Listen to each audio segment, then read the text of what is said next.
Thank you for joining For Our Special Kids, where we openly and honestly discuss the magic and the mess of raising a child with special needs. We are thrilled to have you here and hope this time provides you with some wonder and wisdom. I'm your host, Jennifer Lansing. Let's get started.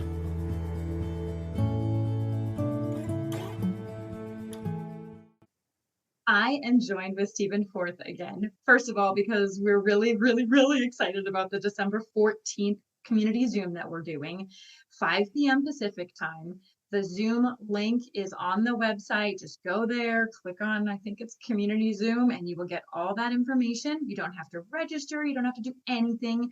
Just log in and you get an opportunity to talk directly with Stephen and ask your questions. You can submit questions ahead of time if you want to.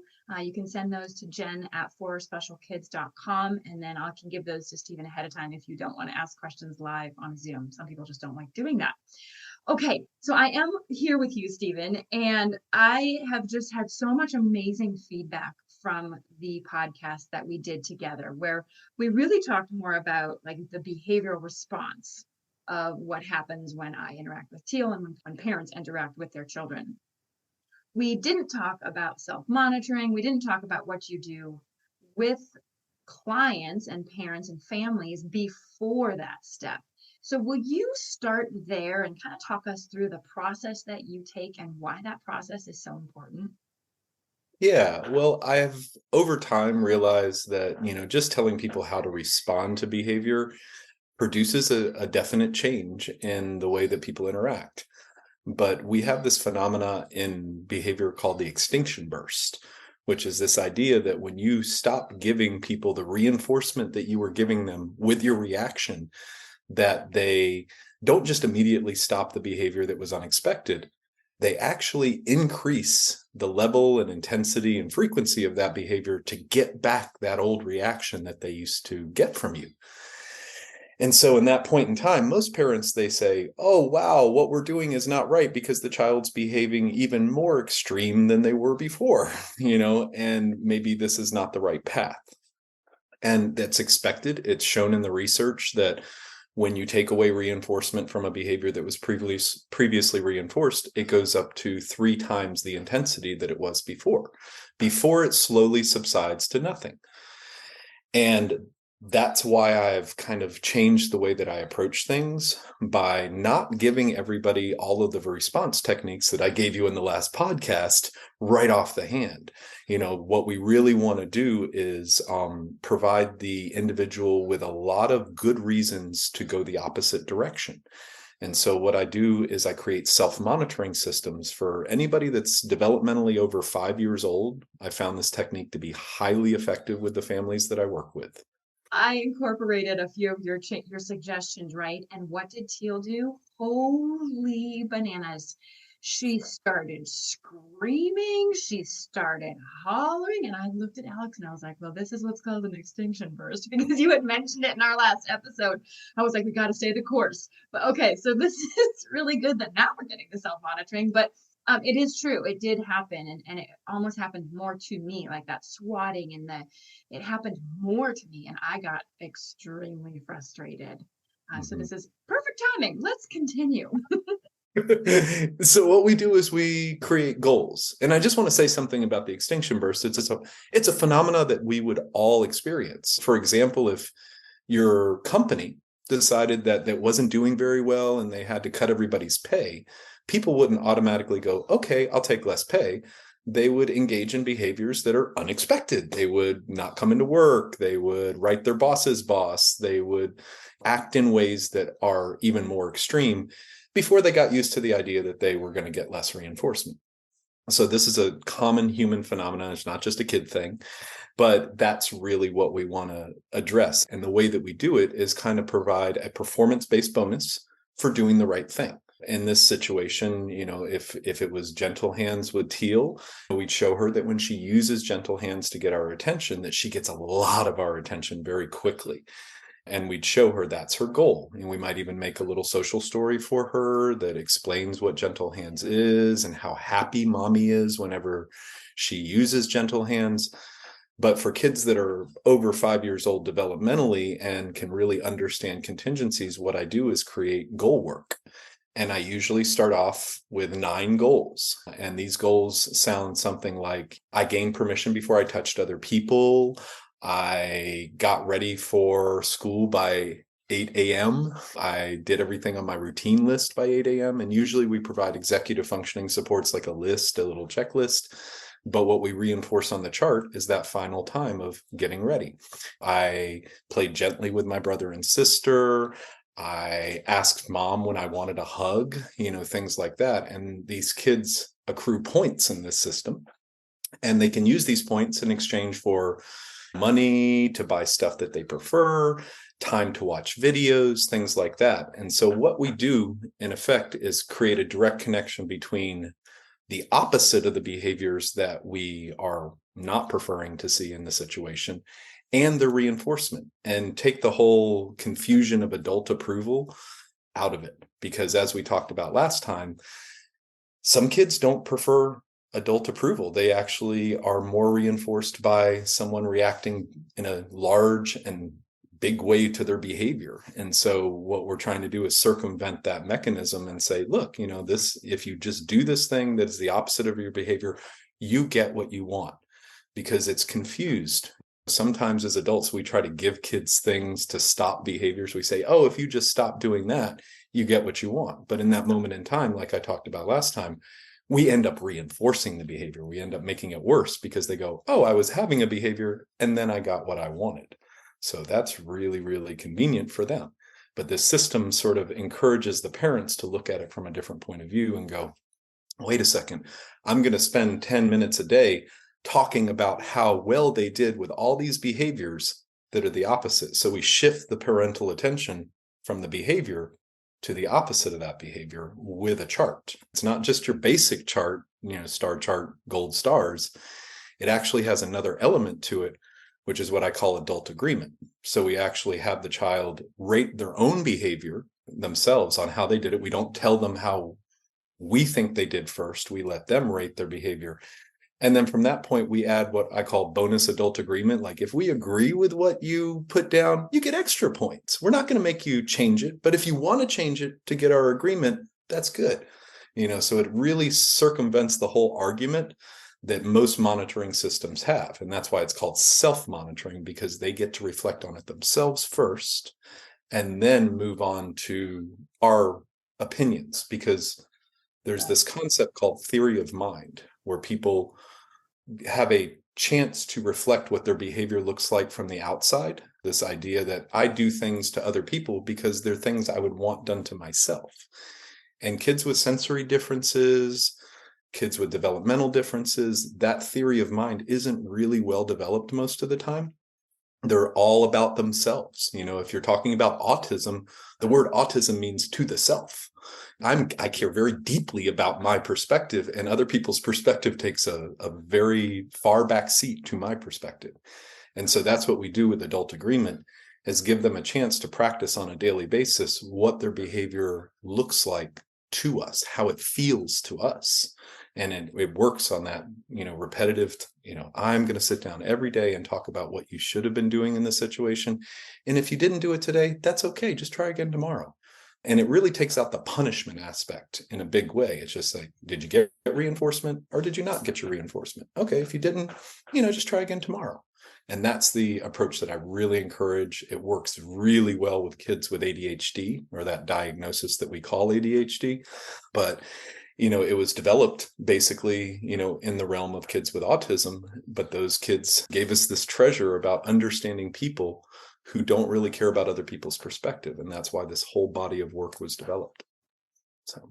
Okay, how do I apply this? Now I need to have another session with you. Okay, so it's, I'm thinking, of course, I always think about my Teal, and with her being nonverbal, how does she rate herself, right? Is it just a thumb up, a thumb down, a plus, a negative? Is it just yes on the talking board or no on the talking board? You are taking it to a beautiful place, in my opinion. You are using whatever communication form she can utilize to get her opinion of herself, which is probably opening a new avenue for you and Teal, Yeah. where she's really reflecting on her behavior. As I said, the self-monitoring system that I'm describing is for kids who are developmentally over 5 years old, that 9 goal system. But what I would do in your situation is modify it, and you might modify it with a picture of gentle hands, with a picture of, asking mom for a hug, things like that. And just let her do a thumbs up, thumbs down, or use the communication device and let her give her opinion. And then you say, yeah, I think so too. So here's another point, another piece of reinforcement.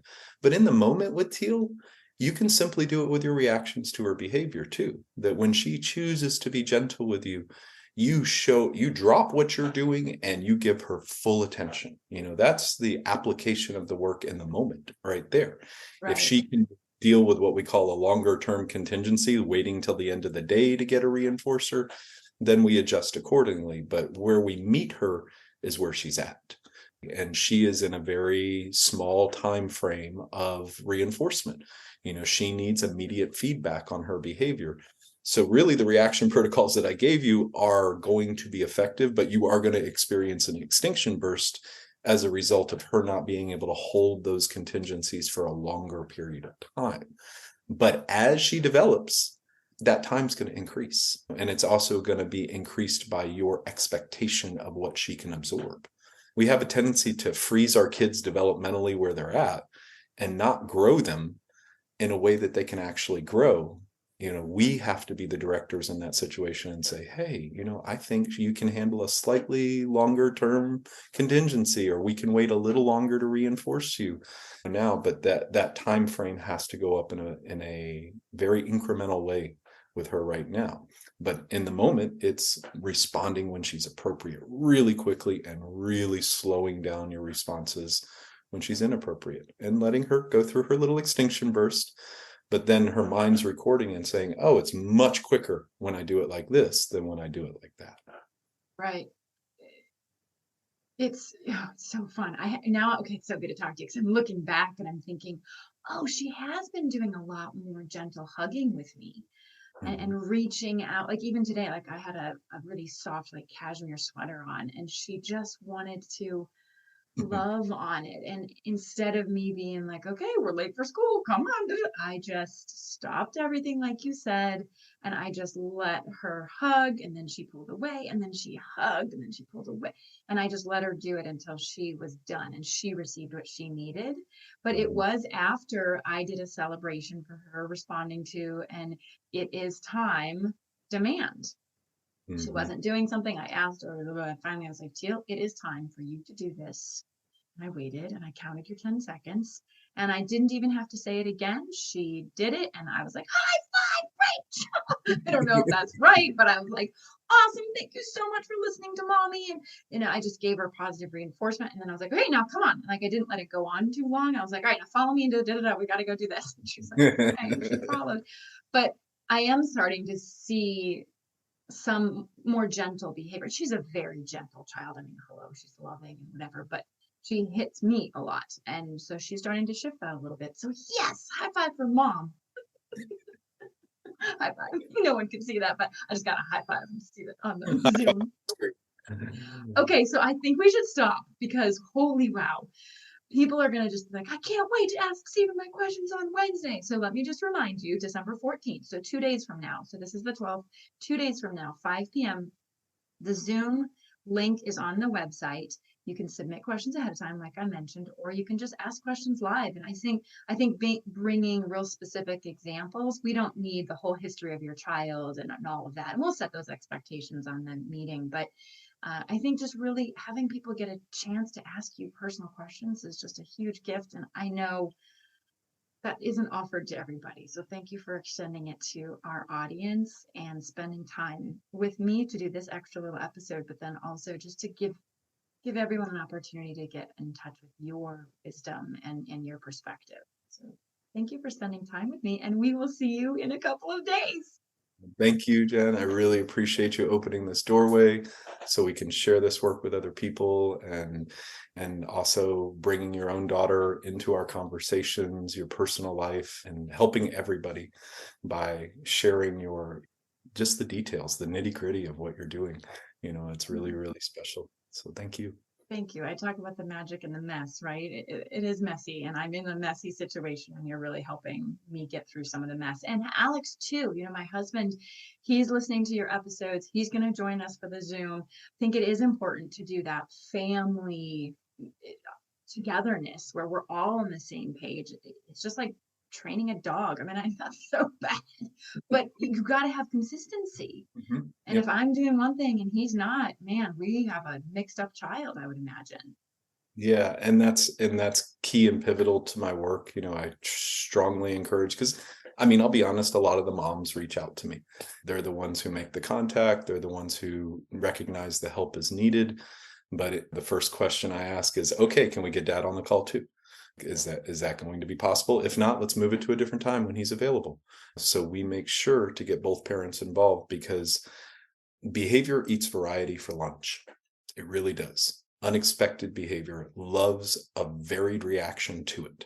It's what keeps people gambling or maybe using drugs, is because those behaviors produce novel outcomes. Every time you pull the one-armed bandit, something different comes out. It's not quarter in, quarter out. We'll put a lot of quarters in to see, a few quarters come out every once in a while, and that keeps our behavior going. So when I can align the responses of the mother and the father, and God willing, the grandparents, like whatever it may be in the situation, that is what's going to create true, consistent boundaries that encourage the behavioral change we're looking for. So thank you for bringing that up. It's very important, and I encourage all of the dads to join us, or moms and dads and dads, or theys and theys, whomever wants to join us. the interested parties, yes. Whoever they may be.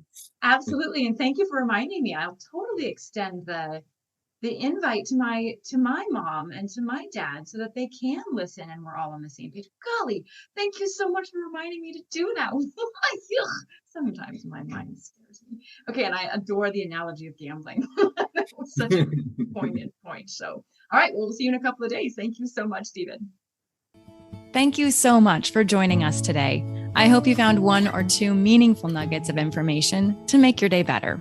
If you think there's value in what we do, please take a moment to tell another friend, family member, or a caregiver. We'd love to hear from you at forourspecialkids@gmail.com. You can send in a question, a comment, a topic that you'd like to learn more about, or if you'd like us to highlight a certain person, please send that information to us. It makes our show so much better and so much more valuable for you. Our Facebook and Instagram handle is For Our Special Kids. And finally, remember to witness the wonder and the wisdom within yourself and others. Until next time.